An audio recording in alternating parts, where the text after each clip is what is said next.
Saudi Aramco, confined space, atmospheric gas testing.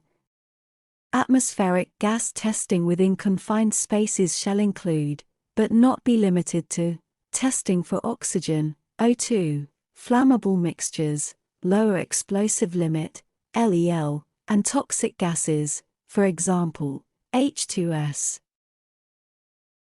Note: current Saudi Aramco gas testing equipment, example, Industrial Scientific LTX 310 and LTX 412, requires a minimum of 16% oxygen to properly detect the presence of flammable or combustible gases, example, LEL.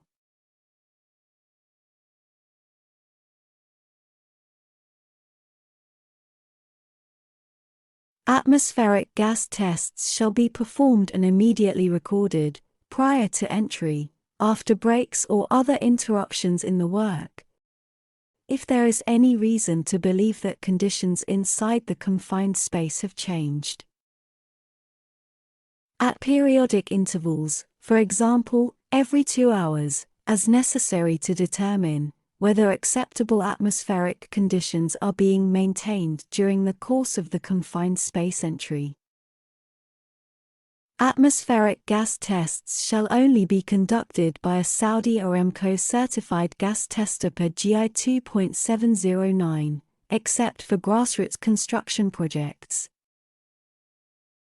Initial gas testing prior to entry shall be performed with all mechanical ventilation shut down, at least 15 minutes prior to testing.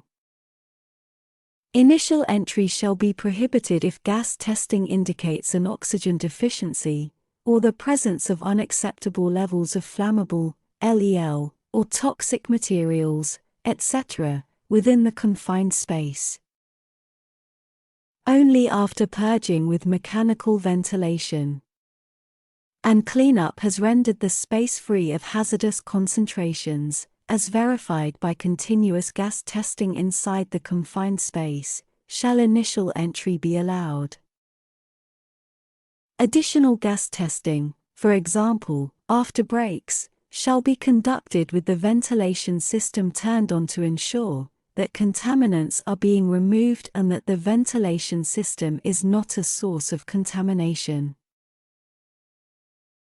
Continuous gas testing, for example, by use of personal gas monitors, shall be used if the atmosphere inside the confined space is subject to change, or if confined space entry activities involve combustion, for example, welding or torch cutting.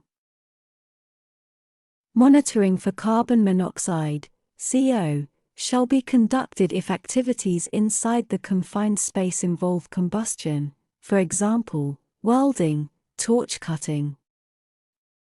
Whenever a hazardous atmosphere is detected, the confined space shall be evacuated of all personnel until corrective actions have been taken, and it has been verified by the confined space entry supervisor that the confined space is safe for re-entry. Hot work shall not be permitted if the atmosphere is above 0% of the LEL. The following conditions are required prior to entry into or work inside a confined space. A. No atmosphere supplying respirator is required if oxygen, O2, concentration is between 20% and 23.5%, flammable mixtures are less than 5% of the LEL, CO is at or below 35 parts per million, ppm, hydrogen sulfide, H2S, is at or below 10 ppm. Other potential toxic gas concentrations are at or below their threshold limit value, TLV. B. An atmosphere supplying respirator shall be continuously worn if O2 concentrations are less than 20%, flammable mixtures are at or above 5% and less than 50% of the LEL. CO concentration is above 35 ppm and at or below 1200 ppm. H2S concentration is above 10 ppm and at or below 100 ppm. other potential toxic gas concentrations are above their designated TLV and at or below their IDLH level. The work permit is countersigned by a Saudi Aramco division head. C. Confined space entry is not permitted at concentrations above 23.5% O2, at or above 50% LEL, above 1,200 ppm CO, above 100 ppm H2S, or above the IDLH of any other potential toxic gas.